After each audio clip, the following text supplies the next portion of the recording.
CHAPTER VII of the Blind Brother by Homer Greene. Is in the public domain. Reading by Donald Cummings, Monroe, Connecticut. CHAPTER VII the Shadow of Death. "Why, lads!" exclaimed Rennie. "Lads!" Then flashing the light of his lamp into the boys' faces, "What, Tom, is it you? You and the blind brither? Ah, but it's main bad for ye bairnies, main bad, and warse yet for the poor mither at hame." When Tom first recognized Rennie, he could not speak for fear and amazement. The sudden thought that he and Bennie were alone, in the power of this giant, whose liberty he had sworn away, overcame his courage. But when the kindly voice and sympathizing words fell on his ears, his fear departed, and he was ready to fraternize with the convict, as a companion in distress. "Tom," whispered Bennie, "I know his voice. It's the man 'at talked so kind to me on the day o' the strike." "I remember ye, laddie," said Jack. "I remember ye richt well." Then turning to Tom, "Ye were comin' up the fall. Did ye find any openin'?" "No," said Tom, speaking for the first time since the meeting; "none that's any good." "And there's naught above either," replied Jack; "so we've little to do but wait. Sit ye doon, lads, and tell me how ye got caught." Seated on a shelf of rock, Tom told in a few words how he and Bennie had been shut in by the fall. Then Jack related to the boys the story of his escape from the sheriff, and how his comrades had spirited him away into these abandoned workings, and were supplying him with food until such time as he could safely go out in disguise, and take ship for Europe. There he was when the crash came. "Noo ye mus' wait wi' patience," he said. "It'll no be lang; they'll soon be a comin' for ye. The miners ha' strong arms an' stoot hearts, an' ye'll hear their picks a tappin' away i' the headin', to morrow mayhap." "And is it night now?" asked Bennie. "It mus' be, lad. I ha' naught to mark the time by, but it mus' be along i' the evenin'." "But," interrupted Tom, as the thought struck him, "if they find you here, you'll have to go back to jail." "I ha' thought o' that," answered Jack. "I ha' thought o' that, an' my mind's made up. I'll go back an' stan' my sentence. I ha' deserved it. I had no peace o' mind a wanderin' o'er the earth a keepin' oot o' the way o' the law. An' maybe, if I lived my sentence oot, I could do summat that's better. But I'll no hide any longer. I canna do it." Off somewhere in the fall there was a grinding, crunching sound for a minute, and then a muffled crash. Some loosened portion of the roof had fallen in. For a long time Jack engaged the boys in conversation, holding their minds as much as possible from the fate of the imprisonment. Toward midnight Bennie complained of feeling hungry, and Jack went down into the old chambers where he had been staying, and came back after a while with a basket of food and a couple of coarse blankets, and then they all went up to Bennie's doorway. Tom's oil was up there, and their lamps needed filling. It seemed more like home up there, too, and, besides that, it was the point toward which a rescuing party would be most likely to work. Jack's basket was only partly full of food, but there would be enough, he thought, to last, by economical use, during the following day. He ate none of it himself, however, and the boys ate but sparingly. Then they made up a little platform from the boards and timbers of the ruined door, and spread the blankets on it, and induced Bennie, who seemed to be weak and nervous, to lie down on it and try to sleep. But the lad was very restless, and slept only at intervals, as indeed did Tom and Jack, one of whom had stretched himself out on the bench, while the other sat on the mine floor reclining against the pillar. When they thought it was morning, they all rose and walked around a little, and the boys ate another portion of the food from the basket. But Jack did not touch it. He was not hungry, he said, and he went off into the new chambers to explore the place. After a while he came back and sat down, and began telling stories of his boyhood life in the old country, intermingling with them many a marvellous tale and strange adventure, and so he entertained the boys for hours. It must have been well on into the afternoon that Tom took to walking up and down the heading. Sometimes Jack went with him, but oftener he remained to talk with Bennie, who still seemed weak and ill, and who lay down on the blankets again later on, and fell asleep. The flame of the little lamp burned up dimly. More oil and a fresh wick were put in, but the blaze was still spiritless. Jack knew well enough what the trouble was. There were places up in the new chambers where the deadly carbonic acid gas was escaping into the prison, adding, with terrible rapidity, to the amount produced by exhalation and combustion. But he said nothing. The boys did not know, and it would be useless to alarm them further. Benny started and moaned now and then in his sleep, and finally awoke crying. He had had bad dreams, he said. Jack thought it must be late in the second evening of their imprisonment. He took all the food from the basket and divided it into 3 equal parts. It would be better to eat it, he thought, before actual suffering from hunger began. They would be better able to hold out in the end. Nevertheless, he laid his portion back in the basket. "I haven't the stomach for it just noo," he said. "Mayhap it'll taste better an I wait a bit." There was plenty of water. A little stream ran down through the airway, from which the pail had been repeatedly filled. The night wore on. The first sound of rescue had not yet been heard. By and by both boys slept. Jack alone remained awake and thoughtful. His face gave token of great physical suffering. Once he lifted the cover from the basket, and looked hungrily and longingly at the little portion of food that remained. Then he replaced the lid, and set the basket back resolutely on the ledge. "No, no," he murmured. "I must not take it out o' the mouths of Tom Taylor's bairns." For a long time he sat motionless, with his chin in his hands, and his eyes fixed on the sleeping lads. Then, straightening up, there came into his face a look of heroic resolution. "I'll do it," he said aloud. "It'll be better for us all." The sound of his voice awakened Tom, who had slept for some hours, and who now arose and began again his monotonous walk up and down the heading. After a while, Jack motioned to him to come and sit beside him on the bench. "I've summat to say to ye," he said; then with a glance at the sleeping boy, "Come ye up the airway a bit." The two walked up the airway a short distance, and sat down on a broken prop by the side of the track.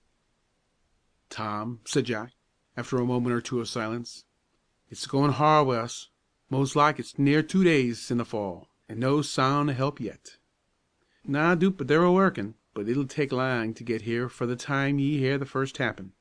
The 3 o' us can't live that lang; mayhap 2 can. Ye s'all be the ones. I ha' fixed on that fra the start. That's why I ta'e no food." "An' we've had it all," broke in Tom. "You shouldn't 'a' done it. The 3 of us ought to 'a' fared alike, 'cept maybe Benny; he ain't so strong, an' he ought to be favored." "Yes, Tom, the weakest first. That's right. That's why I'm a givin' my chances to you lads; an' besides that, my life ain't worth savin' anyway, 'longside o' yours an' Bennie's. Ye s'all share in what's i' the basket atween ye. 'Tain't much, but it'll keep ye as long as the air'll support ye. It's a gettin' bad, the air is.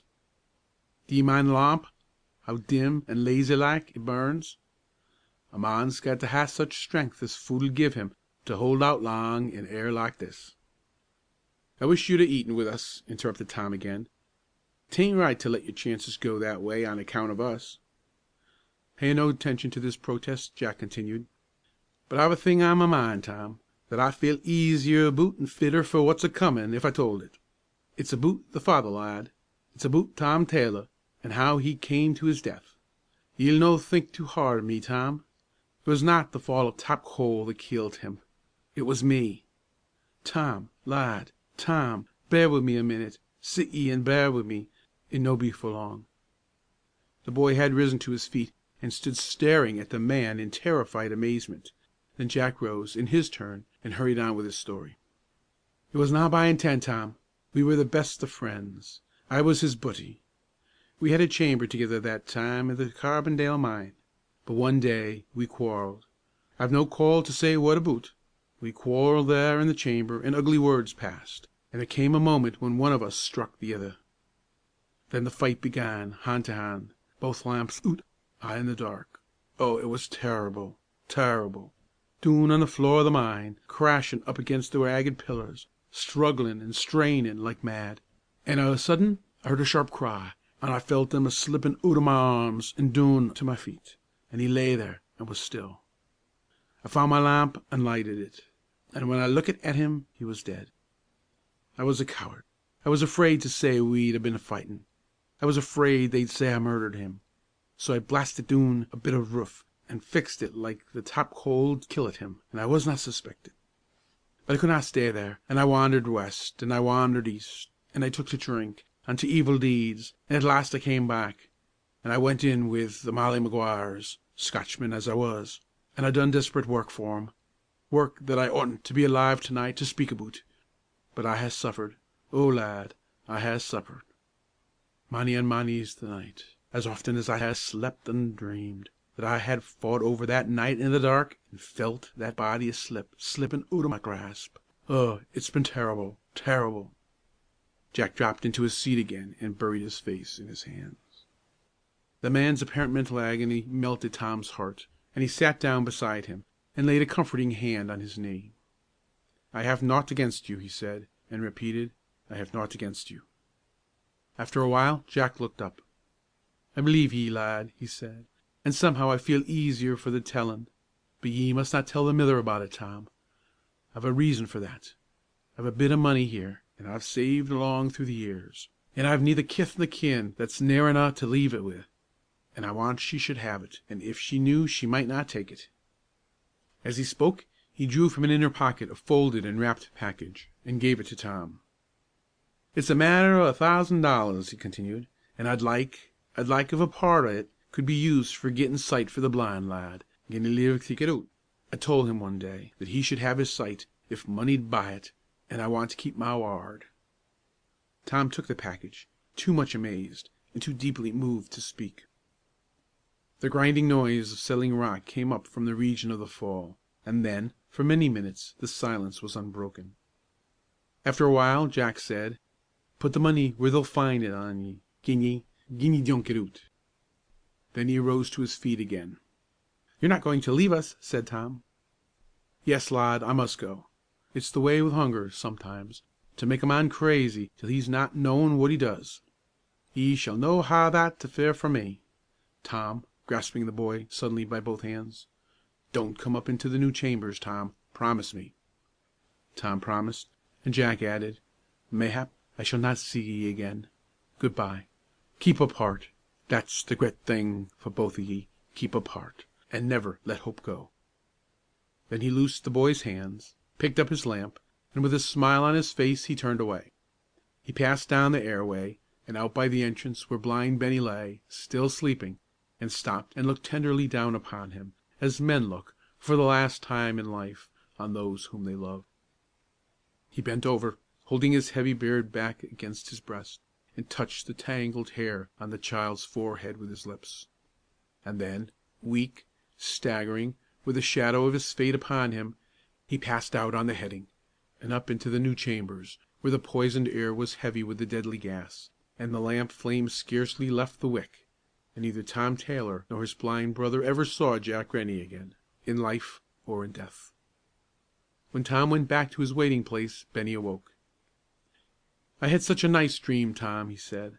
"I thought I was a lyin' in the little bed, at home, in the early morning, and it was summer, and I could hear the birds a singin' in the poplar tree outside, and then Mommie, she come up by the bed and kissed me, and then I thought all of a sudden I could see. Oh, Tom, it was lovely. I could see Mommie a standin' there, and I could see the sunlight a comin' in at the window, and a shinin' on the floor, and I jumped up and looked out, and it was all just like heaven." There was a pause, and then Benny added, "Tom, do you suppose if I should die now, and go to heaven, I could see up there?" "I guess so," answered Tom. "But you ain't goin' to die. We're goin' to get out, both of us." But Benny was still thinking of the heavenly vision. "Then I wouldn't care, Tom. I'd just as lieve die, if only Mommie could be with me." Again Tom spoke, in earnest, cheerful tones, of the possibility of rescue, and discussed the subject long, and stimulated his own heart, as well as Benny's, with renewed hope. By and by, the imperious demands of hunger compelled a resort to the remnant of food. Tom explained that Jack had gone away, to be by himself a while, and wanted them to eat what was in the basket. Benny did not question the statement, so the last of the food was eaten. After this there was a long period of quiet waiting, and listening for sounds of rescue, and finally both boys lay down again and slept. Hours passed by with no sound save the labored breathing of the sleepers. Then Tom awoke, with a prickling sensation over his entire body, and a strange heaviness of the head and weakness of the limbs. But Bennie slept on. He might as well sleep, said Tom to himself. It might make the time shorter for him. But by and by Bennie awoke, and said that he felt very sick, and that his head was hurting him. He fell asleep again soon, however, and it was not until some hours later that he awoke with a start and asked for water. After that, though oppressed with drowsiness, he slept only at intervals, and complained constantly of his head. Tom cared for him and comforted him, putting his own sufferings out of sight, sleeping a little, straining his ears for the sound of rescue. The hours crept on, and the flame of the little lamp burned round and dim, and the deadly gas grew thicker in the darkness. Once, after a longer period of quiet than usual, there came a whisper from Bennie. "Tom." "What is it, Bennie?" "Where did Jack go?" "Up in the new chambers." "How long's he been gone?" "Oh, a day or two, I guess." "Hark, Tom, is that him?" "I don't hear anything, Bennie." "Listen, it's a kind of tappin', don't you hear it?" But Tom's heart was beating so wildly that he could hear no lesser noise. "I don't hear it any more," said Bennie. But both boys lay awake now and listened, and by Bennie spoke again. "There it is. Don't you hear it, Tom?" This time Tom did hear it, just the faintest tap tap, sounding almost as though it were miles away. There was a little crowbar there, that had been brought down from the new chambers. Tom caught it up, and hurried into the heading, and beat half a dozen times on the wall there, and then, dropping the bar from sheer exhaustion, he lay down beside it and listened. It was hard to tell if they heard his strokes, though he repeated them again and again as his strength would permit. But the faint tapping ceased only at intervals, and once in a long while a scarcely perceptible thud could be heard. Tom crept back to Bennie, and tried to speak cheeringly, as they lay and listened. But the blind boy's limbs had grown numb, and his head very heavy and painful. His utterance, too, had become thick and uncertain, and at times he seemed to be wandering in his mind. Once he started up, crying out that the roof was falling on him. Hours passed. Echoing through the fall, the sound of pick and crowbar came, with unmistakable earnestness. Tom had tapped many times on the wall, and was sure he had been heard, for the answering raps had reached his ears distinctly. But they were so long coming, so long. Yet Tom nursed his hope, and fought off the drowsiness that oppressed him, and tried to care for Bennie. The blind boy had got beyond caring for himself. He no longer heard the sounds of rescue. Once he turned partly on his side. "Yes, Mommie," he whispered. "Yes, I see it. Ain't it pretty?" Then, after a pause, "Oh, Mommie, how beautiful it is to see!" Tap, tap, thud, came the sounds of rescue through the rock and coal. Tap, tap, thud, but oh, how the moments lagged, how the deadly gas increased, how the sharp teeth of hunger gnawed, how feebly burned the flame of the little lamp, how narrow grew the issue between life and death. A time had come when Bennie could be no longer roused to consciousness, when the brain itself had grown torpid, and the tongue refused to act. Tap, tap, louder and louder, they were coming near. Men's voices could be heard. Thud, thud, the prison wall began to tremble with the heavy blows. But the hours went slipping by into darkness, and over the rude couch, whereon the blind boy lay, the angel of death hung motionless, with pinions poised for flight. "O God," prayed Tom, "O dear God, let Bennie live until they come." Chapter 7